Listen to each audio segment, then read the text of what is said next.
You're in the kitchen. All right. Welcome to another edition of Pressure Cooker. Tonight we got three of the best players in all of pickleball to join us. We got Dylan Frazier, Jorja Johnson, and Federico Staksrud. Fed, did I get that right? Absolutely, yeah. Fantastic. I've been working on it all day. Guys, thanks so much for joining us. We got a great edition brought to you by Lotto. Check them out. Look what Jared's showing you. Look at that. You can get all your Lotto shoes and gear over at fromouthpickleball.com. Check them out. And you can use 10 Kitchen to get a discount. So do that. All right, on with the show. We got a crazy weekend last weekend in North Carolina. Jack Sock made an appearance. That's what everyone seemed to be talking about, even though I was talking about Fed's gold in singles. Fed, congratulations. Thank you, sir. How'd that feel? Pretty sick. Feels good. Feels good, for sure. So Jack Sock coming in. We'll get to your gold, I promise. We're going to talk a lot about that. But Jack obviously was the kind of headliner this week. I think people were maybe a little bit skeptical if he was going to be able to make a run. We've seen a couple of tennis people come in and not necessarily break through like they thought they would. He had an up and down week, right? He won gold with Anna Leigh in mixed, but he kind of flamed out with Tyson in men's. He had a decent, he won a couple of matches in singles. What do you guys think about Jack Sock coming into the sport? Is it good? Are you excited about this? Is this going to open the floodgates for other tennis players? Dylan, what do you think? I think everybody was really excited to see how he was going to do just performance-wise. I think no one really knew if he was going to be really good or really bad.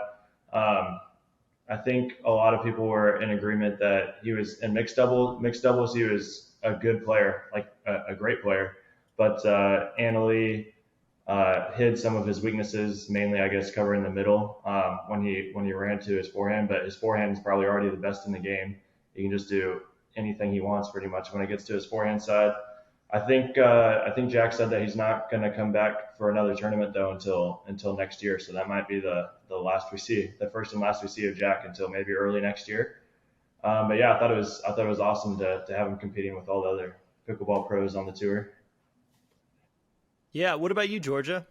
I'm going to be honest here. I didn't get to see much of him playing because I was flying home the day he was playing mixed, and then it was on ESPN, so I didn't get a chance to watch it. I'm not sure if it's on YouTube now.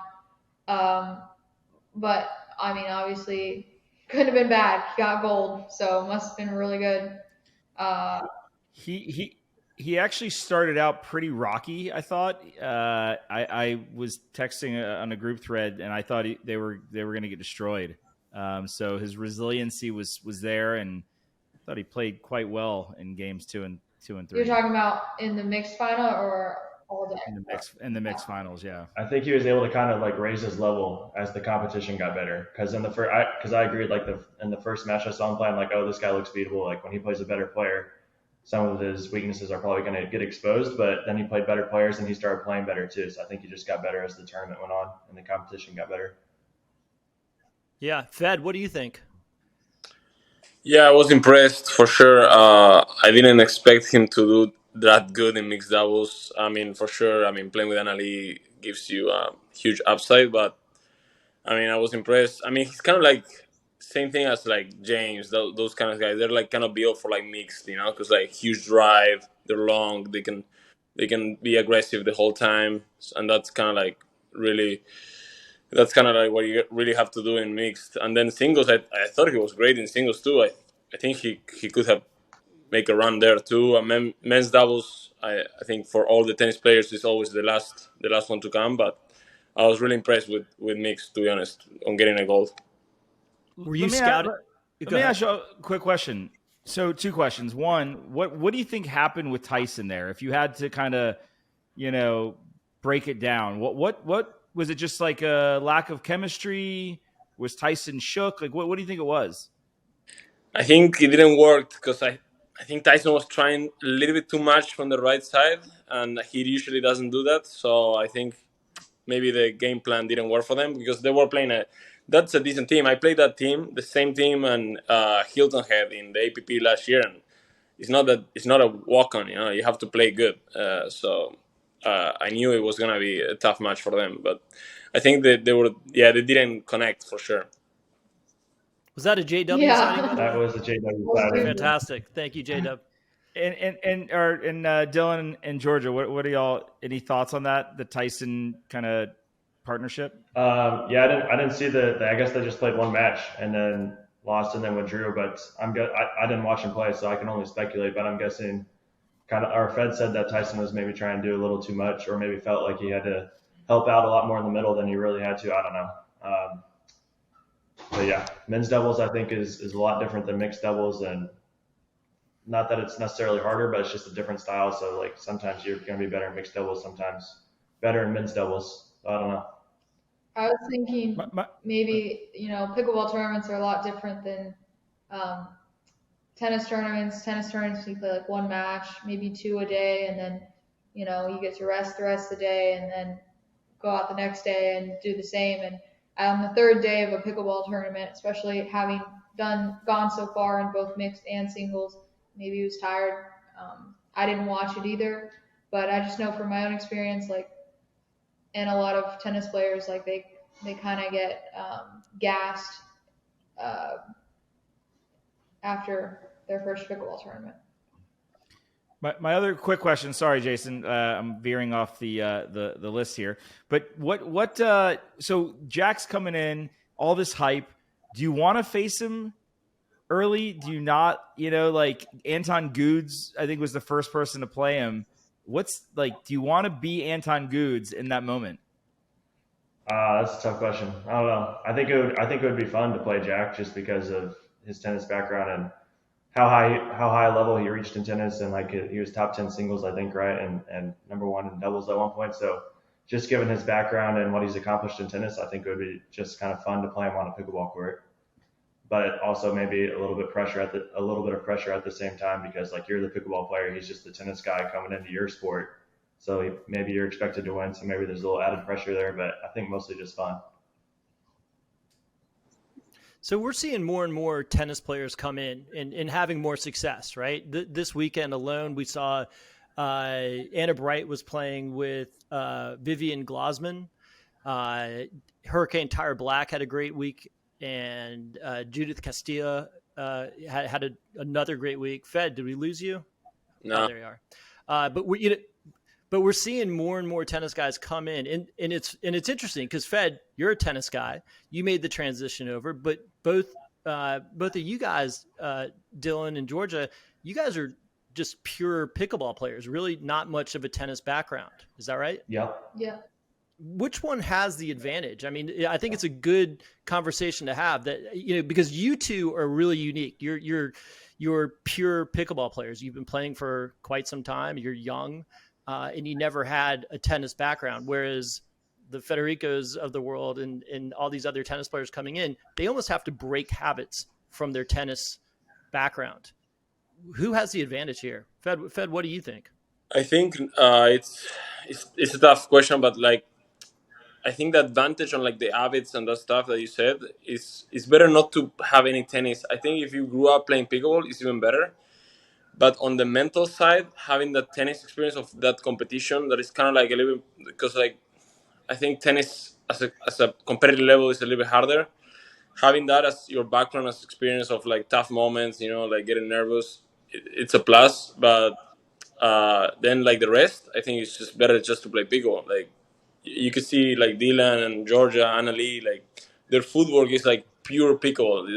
There's none tennis footwork there. So I think, and that's a tough habit to take out for sure. Yeah. What about you guys, Dylan? Yeah, I think if you come from a tennis background, you're going to start probably at a higher level than someone that doesn't come from a tennis background. But eventually, like Ved said, you're going to have habits to break that the non-tennis player won't have to break.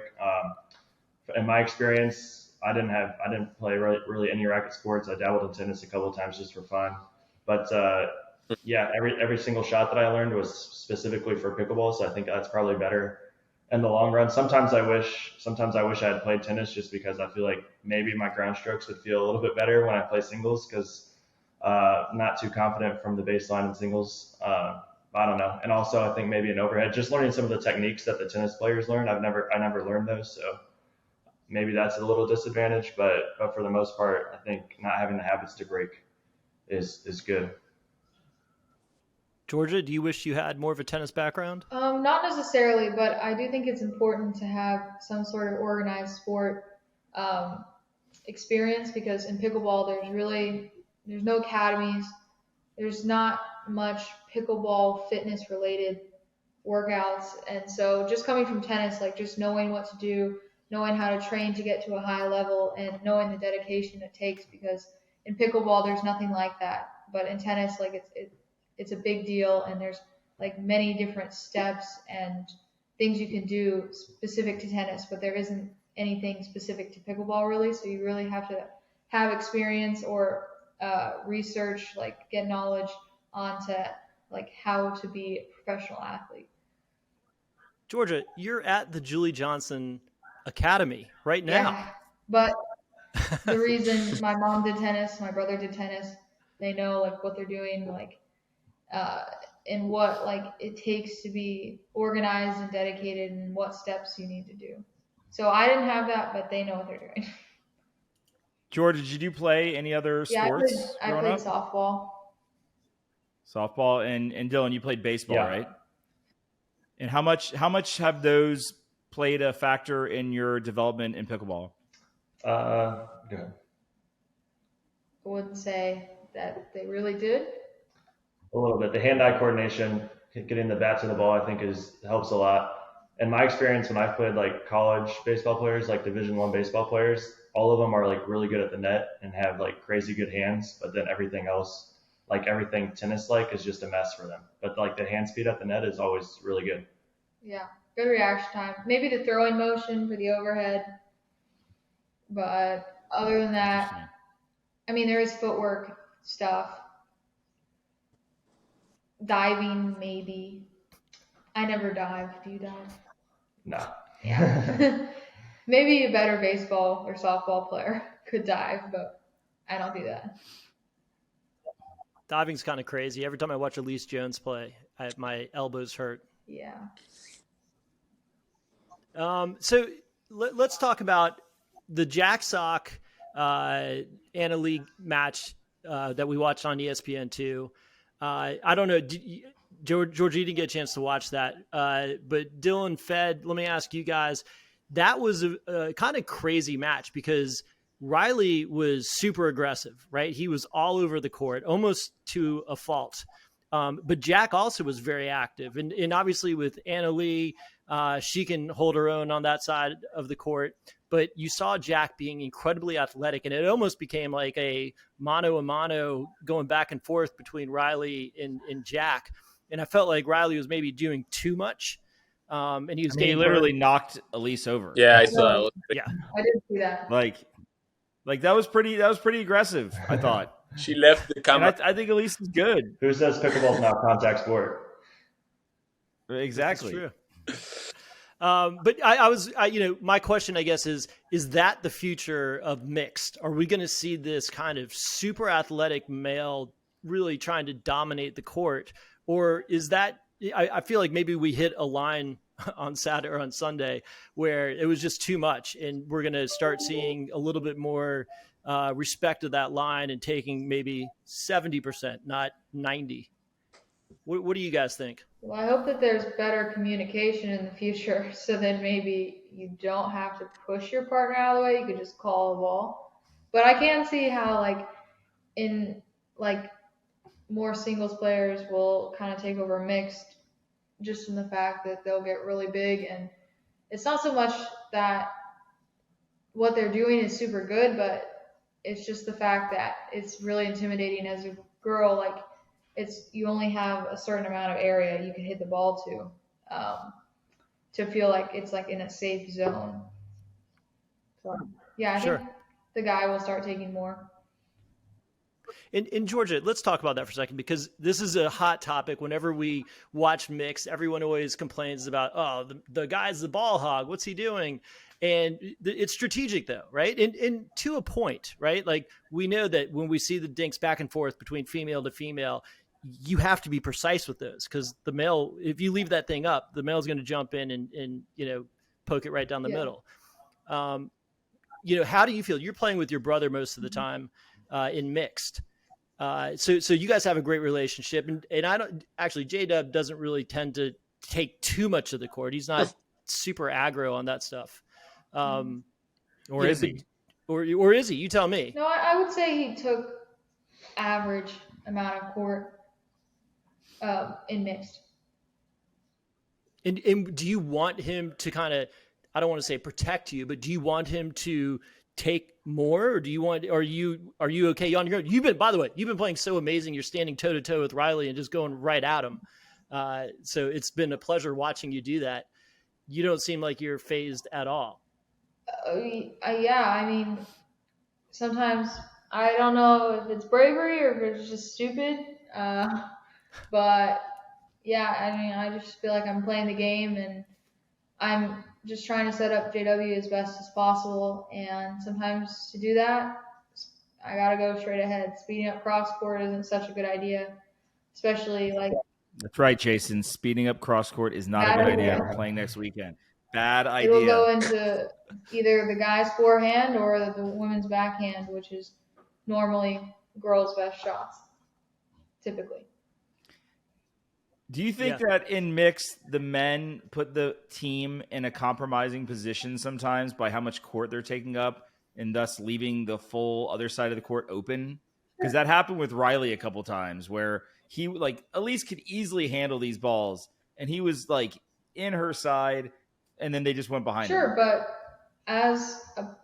playing on the left, just statistically, the left-sided player will make more mistakes because they're covering more court, but it's also putting pressure on the woman and making them hit specific shots. And it is harder to go up the line because the line is the highest part of the net. So it's just easier to cross because it's the slowest part of the net. But going down the line, you can either miss it wide, you can miss it in the net, which is more likely, or you can miss it long. So there's a bigger chance just of error.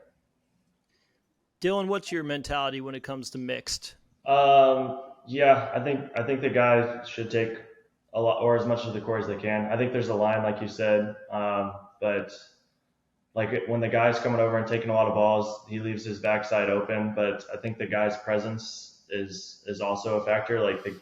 The guy shouldn't come all the way over and just hit a dink because the girl can do that from her position, right? But at the same time, if he's coming over and hitting a dink, but he also has the threat of speeding up to you, then that puts a little bit more pressure on you and might cause you to make some more mistakes. So I think it just depends on the matchup, maybe how much the girl is maybe afraid or expecting a speed up from the guy, and if she's not, then maybe the guy should play a little less of the court and make sure that he doesn't get burned on the backside. But I think it just depends on the matchup and what's working and what's not working that day.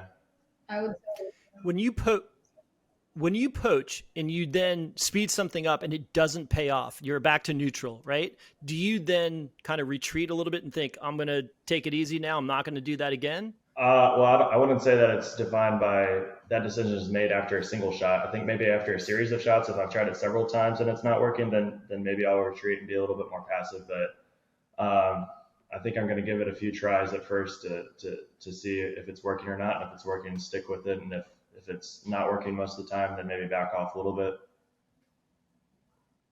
Right. Fed, what about you? I know you've made incredible strides in the last 6 months in your doubles game. What about you? How do you approach how much court you take and how aggressive you are when you're playing mixed? Yeah, I mean, it's tough. It's a fine line, but I think what we saw last weekend is how important the female is. I mean, Jack Sock is great, but it was his first tournament and they won a gold. So you have to give a lot of props to Anna Leigh on winning that title. I mean, I think it helps a lot when you can trust that. I think JW is one of the one of the players that trusts a lot. Georgia, he lets her play a lot, and I think it works so well for them. So yeah, if the female can hold her own and set the guy up, it's just a great advantage. Yeah. Speaking of Anna Leigh, question: what is the range of male players that she could have played with in that tournament? We were talking about this. What do you mean, like about winning it? Yeah, winning it. What's the range? Like, who's the weakest guy that you could think of that she could still win the tournament with? We talked about this yesterday with Dylan and Paul and DJ, and we have a name. We can't tell you the name for sure, but I'll throw out a name. How about like a how about this is a tough one. Could she win with Jared Paul? Who? With Jared Paul? That's my name, Jorja. That's the best. That's the best. Probably. Nah. I was thinking about. That's so good. I think that's amazing. I'm sorry. It's okay. No, I'm looking I'm up players as I'm also crying on the inside. But let me look up some of these players. You guys tell me what I'm going to look up some challenger. Sam Querrey. Could she have won the tournament with Sam Querrey? No. How about someone like Hunter Johnson? No. Yes. No. I think yes. How about Connor Garnett? No, I don't think so. I don't know if his mixed game is there yet. Okay. Yeah, no. How about Brandon French? I've never played Brandon. That guy's upside is huge, but a little inconsistent. I'd say probably no. I have two more. Daniel De La Rosa. Could she win the tournament with Daniel De La Rosa? Maybe, I yeah. could see I that. wouldn't be surprised. And how about Jason Aspes, Georgia? What about Jason Aspes? I don't know who that is. Yeah, who? that? Who? All right. That was a joke. That last one was a joke. That makes me feel worse. So listen, you guys, it's actually quite interesting because Dylan, you're down there staying with the Johnsons this week. Family, friendships, pickleball obviously is a super family friendly sport. Georgia and J-Dub are playing. Your mom plays. We see tons of people, relationships. We see couples, boyfriends, girlfriends, husband, wives, brothers, sisters. Mom and daughter, the water. Mom and daughter. So does it help you that much to be playing with someone that you're that familiar with? Is there that much of an advantage? And when you go into seeing someone play, when you're playing against siblings, are you thinking to yourself, they have a distinct advantage here? Or is it just, it doesn't matter? Man, I think Fed, how about you first? Since you're not playing with a sibling, what do you think? Yeah. Playing with a sibling? You weren't even listening. Do you get more nervous when you go against like the Johnsons or the Waters or people or like Julian and Lauren when they were playing together? Would you say that No, I think relationships in pickleball and partnerships would give us an advantage? no. Like what kind of like romantic relationships or family are you saying? I was just saying any relationship. Well, Jason and I are co-founders and we don't play well together, so I don't know. Doesn't work for us. co-founders, no. No. Yeah. Jared, who? That's going to be the I'm getting a shirt that says Jared who. That's going to be the teaser clip, Georgia. No, Fed, the real question, like, are you intimidated when people are playing in they're either in relationships or brothers, sisters, or is there any kind of mental advantage they have? I don't understand how they make it work. To be honest, I wouldn't be available to like play with my sister or like I don't know, like my girlfriend or whatever it is. Like I would have too much confidence on them to tell them stuff that they don't want to know or like I don't know. I thought it was hilarious. Like even like with friends, Dylan and JW, like they're like super good friends, and it's so funny to see. Like they're like they call a timeout and they don't talk to each other. Like it's so funny. Like it's like they don't know each other. Like it's hilarious. But What about he you, probably can tell you Pablo? more about that. Yeah, but you and Pablo is. Pablo, you and Pablo are pretty tight, right? It seems like it. Yeah, we talk a Yeah, lot. Pablo's flipping people off now. Yeah, exactly. Yeah, but yeah, he sometimes he gets heated with mistakes, and I can tell, that he's mad at me. So I think we gotta try to work on that a little bit because I get frustrated. When your partner is showing your emotions too much, it's tough. But yeah, How do that's you, and how do you work on that? Is that something you have to just talk through? no. I told him. When we played against JW and Dylan last time, I was like, if I make 20 mistakes, we need to try until last point, no matter what. Like if not, it doesn't make any sense that we're playing. Because like, oh shit, there you go. Have you and Pablo beaten JW and Dylan When? in a Like tournament, in no, a match that counts? But they've beaten them for boba. That counts. No, not even close. Boba T. Yep. That matters. That We counts. did, yeah. It does. Dylan, what about you, Dylan? Are you intimidated when you play against relationships or siblings? No, I don't think so. I mean, it all depends on how they handle it. Like if you play with someone that you know really well, you kind of, I feel like there's two different ways they could go down. Like one, you are kind of hard on them because you're more comfortable around them, and or you could be like really supportive. Like I don't know. I haven't seen a lot of in between. I think J-Dub and Georgia do really good together because I wouldn't be able to play with any of my siblings. I don't think. But yeah, I think it just all depends on their chemistry and if they're supportive of each other, if they're kind of cool to each other, how they handle it, just like any other partnership. I think that Yep. when you have an off-court relationship with the person that you're playing with, sometimes it can be hard because you can feel when they're struggling, and maybe it's not with, then maybe they're not frustrated with you, but maybe they're frustrated with themselves, and it's more difficult because you can feel that, like you know their signs, you know them so well that you can just tell certain things. But it's also helpful when you know when to pick them up, and what things they like to hear, what things they don't, and what they need from you in that moment. So What does J Dub like to hear when he's frustrated? I don't know. I just tell them what I want to hear. I think I'm talking to myself most of the time. You know what J-Dub likes to hear? J-Dub likes to hear that Tell he me, has Dylan. great hands. He does have. He does have good hands. Wait, Dylan, But he likes to hear it. Dylan, you gotta say what you do in warm ups, so you get JW pumped up. I was talking to Fed about how J-Dub and I warm up, and I told him like sometimes like we do hands bat, like when we warm up our hands at the net, sometimes I might let J-Dub win a couple hands battles just to give him a little extra confidence going into the match, like. I've done that. Not with J-Dub, but with my partners. Yeah, I've done that. And you go like, wow, that's fast. Like, I just couldn't have act gotten impressed. that one. Yeah, like wow, that was incredible, man. That was a great shot. How'd you do that? I didn't expect that at all. That's great. Jason skipped over a question that I'm curious to hear y'all's answer on, and maybe he was going to come back to it, but I'm trusting he wasn't.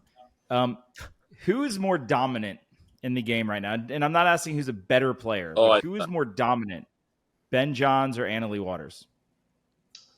Anna Leigh. Ben. Like in their respective, like Anna Leigh on the female side, Ben on the male side. Yeah, like if people would say like who's more dominant, Federer or Serena Williams, it'd be very hard to go against Serena Williams, right? Who's more dominant? I think Anna Leigh's winning more events on the female side than Ben's winning on the men's side. I think statistically, I don't think it's like an opinion. I think it's just who has won more. Anna Leigh's won more. By the numbers, Anna Leigh. but I think Ben. It's not a question of what you think. Fed doesn't believe in numbers. By all the evidence, Anna Leigh. By my opinion. But Ben. But Fed, why do you think that? Just because because it's more impressive what Ben does in the men's side than Anna Leigh in the women's. It's like that. There's like the draws, like for example, the singles draw for women's is you have to win 3 matches. He has to win 5, right? Like. But you just said. True, that's true. But you just said that Anna Leigh could win with almost any, like with a lot of guys. Yeah. But a lot of times, I will say though, Anna I Leigh, mean, he doesn't win. Ben almost never seems rattled, you know, and Anna Leigh very rarely does. But I think there was a little span of like leading up to MLP and a little bit after where she seemed a little rattled. I don't know if like mental dominant. I mean, Anna Leigh is pretty tough. Like she's pretty rock solid too. But I don't know. I was just curious what y'all thought. And Fed, are you when you show up to an event and knowing that Ben wasn't going to be there, is that a relief to you, or do you want to beat him? Are you going to feel like, you know, almost like, is that a challenge? Do you want to go through Ben, or are you happy when he doesn't show up and say, yeah? And I think this is a question for all of y'all as well. Like when they're not at the tournament. But Fed, what do you think? For the singles side, I know it's a tough player. So if he's not there, he gives us way more opportunity for sure. But I don't think that much about it. You know, it's just you got to go match by match, because if you think like, oh, Ben is not there, so in the final I'm not gonna play Ben, you're not gonna make it. You have to go like every match by every match. So that's how I put it. What about y'all? Like if Anna Leigh or Ben is not in the draw, are you showing up and you have a little pep in your step, or are you kind of like, man, I want them in there. I want to go through the quote unquote best right now? Well, I think the best is like any team can have a good day. So you can't go in thinking, oh, you know, the field is completely open now. No, there's always going to be a team that's playing really well. Like anyone can have a really good, not even a really good day, a really good match in pickleball or a really good game. And then like, you just can't get the momentum back. So I don't think you can go in with the mindset that the field is open. You have to go in with the mindset that, you know, there's still really tough players, and maybe there's a team that is going to play as well as Ben and Anna Leigh that day. Like, how much time do you guys spend on the mental game? For me, not much. I don't know really how you train.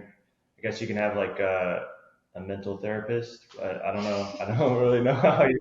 Well, would you consider mental game scouting, Jason?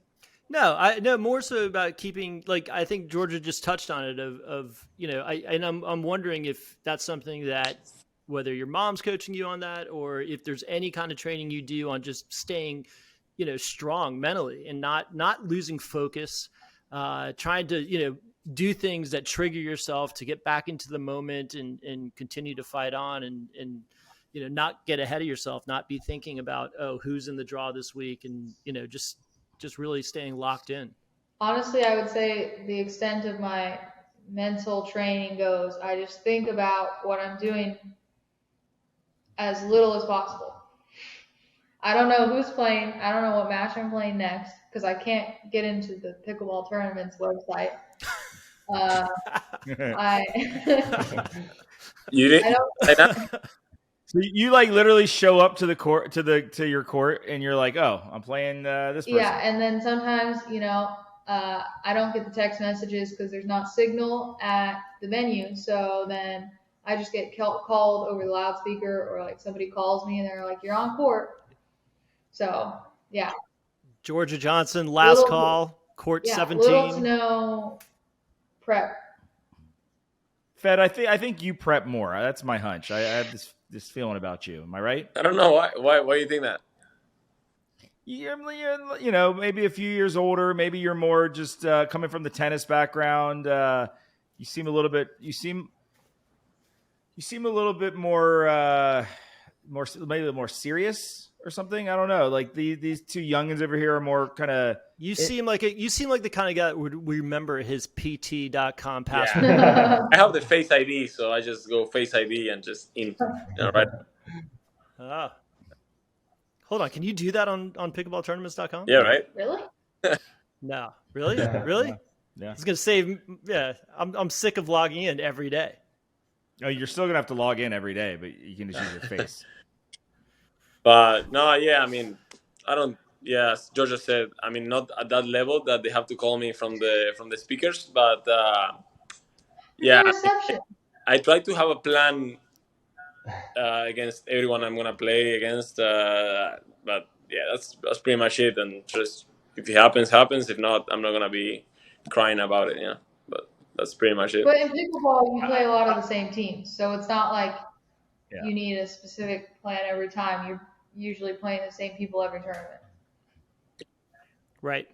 All right. Well, let's. I'm going to ask a couple of rapid fire questions before we wrap this up. Okay. And I'm just going to go around and all of you just kind of answer as briefly as possible. But I want to know the name of a player we should be watching out for right now that I might not know. Who's someone to watch that's on the come up? Georgia, let's start with you. Don't steal him. I was going to say. Okay. Dylan already has someone. Okay, Dylan, Dave go. Carvalho.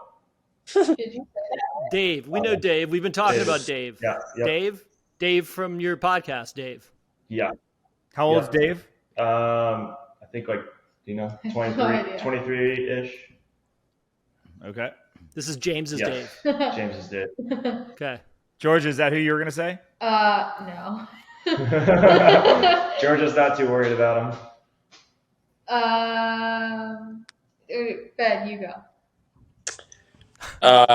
For women's, I'd say Tyra Black for sure. I think she. Yeah, but they already know about her.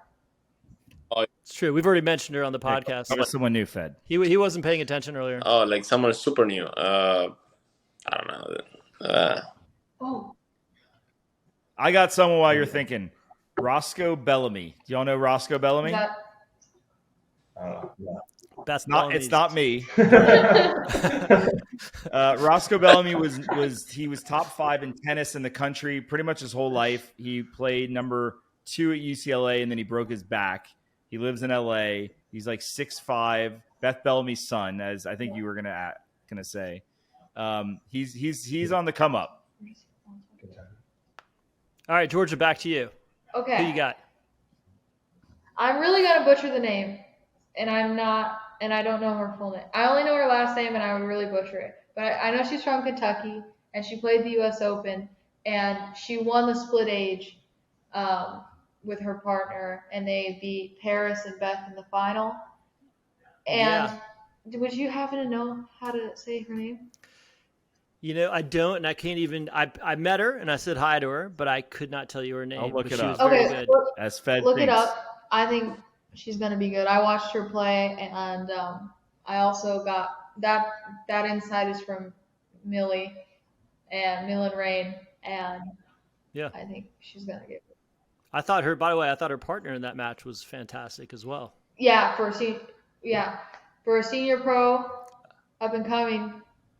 But I also don't know her name. Pro. I'm sorry. I'm really bad with names. Clearly. No problem. No problem. These are people that we're gonna look up and shout out. Fed, hold on, Fed. Who do you have? And my other question. I have Donald Young, tennis player. I played with him the other day. I played with him on Thursday. I'm sure he had a lot of fun. But Jared, who? Guys, has anyone played with an EVA foam core paddle? What would be an example of that? No. Like the Vice? Like the Vice, yeah. Yeah, I've hit with it. What'd you think? Pretty crazy. Kind of dangerous. Scary, right? Not good. Or is it Mari Humberg? Yes, Humberg. Yes. Thank you. You're welcome. Fed, have you hit with one? Yeah, I told you, Donald Young. Yeah. No. EVA foam. The Vice. The Vice paddle.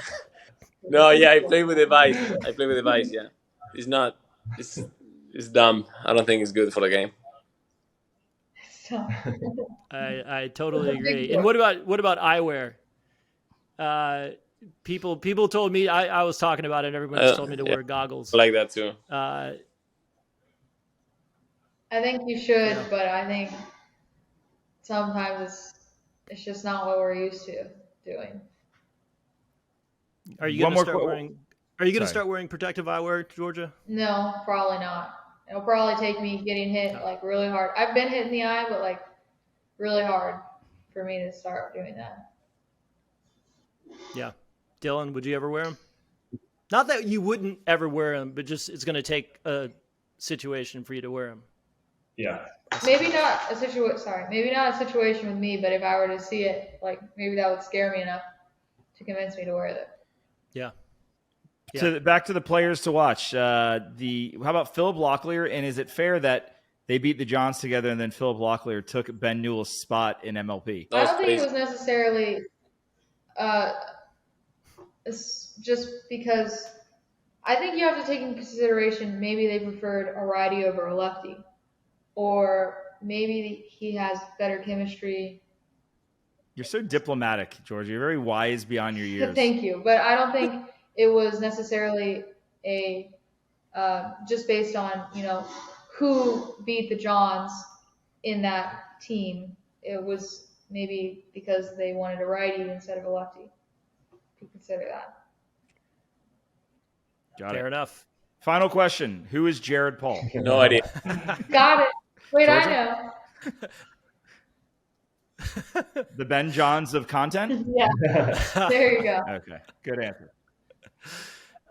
Guys, thank you so much for spending your time with us, and congrats on all the success you guys have had the last couple of weeks and for the last couple of years, for that matter.